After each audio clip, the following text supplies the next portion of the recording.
Hello, good morning. Magandang umaga, Republika ng Pilipinas, lalo-lalo na dito sa Nueva Vizcaya. Tulad ng dati po, usapang panlipunan, isyong panlipunan. May isyu po tayong pag-uusapan mamaya. Pero bago ang lahat, tulad ng dati, reminder ko po o paalala para sa mga manggagawa ng judiciary, manggagawa ng executive at manggagawa ng legislative. Public office is a public trust. Dapat ang lingkod bayan, hindi balat sibuyas. May kasabihan, kung ayaw mong mainitan o mapasok, lumayo ka sa kalan. Meaning, kung ayaw mong napupuna ang mga salitang lumalabas sa matabil mong dila, ayaw mong napupuna ang mga kilos at galaw mo, huwag kang pumasok sa politika, huwag kang pumasok sa serbisyo publiko. Ayan pa, huwag kayong pikon. Huwag po kayo naiinis sa akin dahil kayo po ang nagpresenta para maupo dyan sa posisyon na yan o pwesto nyo yan. At kami po, 113 million taxpayer ang nagpapasweldo sa inyo. Kaya maglingkod kayo ng may katapatan sa mamamayang Pilipino o sa 113 million na taxpayer. O, yun po ah. Yan, ano po ba ang issue natin ngayon? Yung pong nakaraan na last hearing sa Senado na yung prosecution ay hinirap nila yung dalawang ah, manager ng Land Bank. At yung isa, yung nauna, yung sige ng Constantino, hindi ko nakalimutan ko yung first name, sabi niya,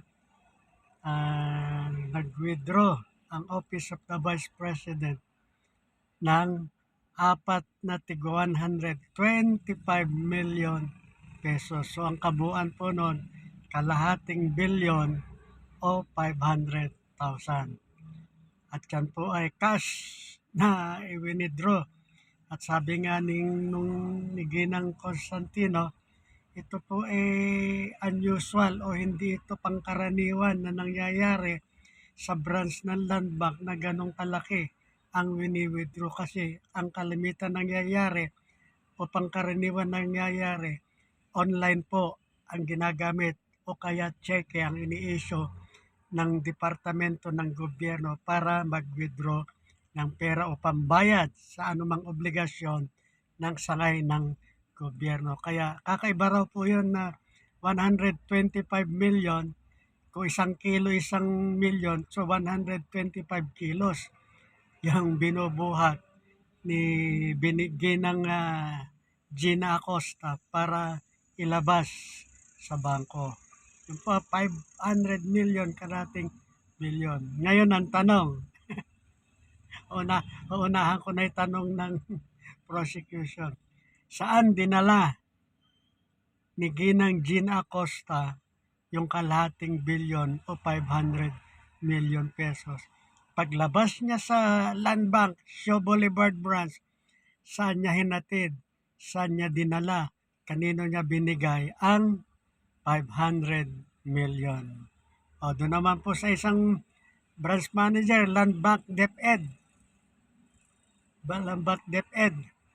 O, sabi naman po nung Land Bank Manager branch doon, sabi niya, tatlong 37.5 million ang i-withdraw na cash nung nag-withdraw na representative ng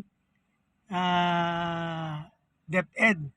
Parang ang family name nun ni pangalan niya, Lemuel Artonio. Siyang nag-withdraw ng tatlong cheque na nagkakahalaga ng 37.5 million pesos. So bali sa total nun, 37.5 times 3, yun ay 112.5 million ang nilabas ni Lemuel Artonio palabas ng Land Bank. Ngayon ang tanong din ulit, saan niya dinala yung 112.5 million at kung kanino niya binigay yung 112.5 million. Yun po Yun lang po parang naalala kong parang naging issue doon. Lahat po yung pag-withdraw, lahat po yan is tupad naman sa compliance. Saka meron yung advance information, yung Office of the Vice President na may pupunta, may mag-withdraw, ganon din yung DepEd. Kaya wala pong kainahinala doon na illegal yung paglabas ng pera, pag-withdraw ng pera. Lahat po yun ay in order. Yun po hindi natin sinasabing illegal yung pag-withdraw kasi sinabi na nga nung dalawang bank manager, legal po yun kasi compliance sa mga requirements na sinasaad ng mga banking institution. Ganun po yan. Basta ang question po ngayon, yung 500 billion na withdraw ni Gina Acosta, saan niya dinala? Kanino niya binigay? At yung kay Lemuel Ortonio na 112.5 million, ang issue rin, saan niya dinala? Kanino niya ibigay? So, yan lamang po aking tinalakay kasi yun lang po yung pag po nating sosobrahan yung kwento, yun lang po yung nangyari na naobserbahan ko doon sa pagtatanong at paglilinaw ng panel of prosecution. Pero magtataka ka rin naman, yung depensa hindi na nag-cross kasi hindi nila pwedeng i-cross dahil dokumento yon. Kahit anong tanong ng defense, hindi magbabago yung mga dokumento. Kung ano yung nakasulat sa cheque na 125, kahit tanongin nila, hindi pwedeng magbago ang amount nun, hindi pwedeng maging 100 million. Kaya wala nang hindi na nagtanong yung Defense Council dahil nga sa lahat ng sinabi ng dalawang saksi o witness na taga-Lanbang ay naayon lamang sa kanilang personal knowledge at yung kanilang nakita o nasaksihan ng kanilang inilabas yung pera para iabot kay Jean Acosta at kay Lemuel Ortonio. Hanggang doon lamang po tayo. Kaya thank you po. Salamat po. Lawrence Santa Ana po. Ordinaryong tao, isyong panlipunan po tayo. Huwag po tayo magsasawa na manood o makibahagi, magbigay ng opinion, obserbasyon sa lahat na nangyayari sa ating republika. Ulitin ko po, yung paalala ko para sa mga nasa judiciary, nasa legislative, nasa executive, public office is a public trust. Dapat ang lingkod bayan, hindi balat sibuyas. May kasabihan, kung ayaw mong mainitan o mapasok, lumayo ka sa kalan. Meaning, kung ayaw mong napupuna ang mga salitang lumalabas sa matabil mong dila, ayaw mong napupuna ang makilos at galaw mo, huwag kang pumasok sa politika, huwag kang pumasok sa serbisyo publiko. O ganun din po sa mga nagpo-post. May sekta na relihiyon, organisasyon, mga individual, pag napupuna yung mga salita nila, yung sinulat nila, yung video nila, nagagalit sila.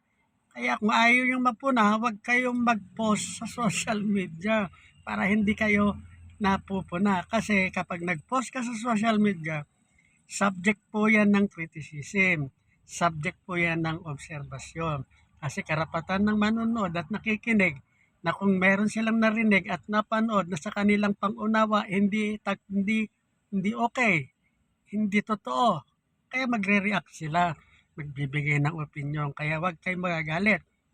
Kung ayaw nyong mapuna, ang mga video nyo, ang mga pananalita nyo, huwag kayong mag-post sa social media para less stress.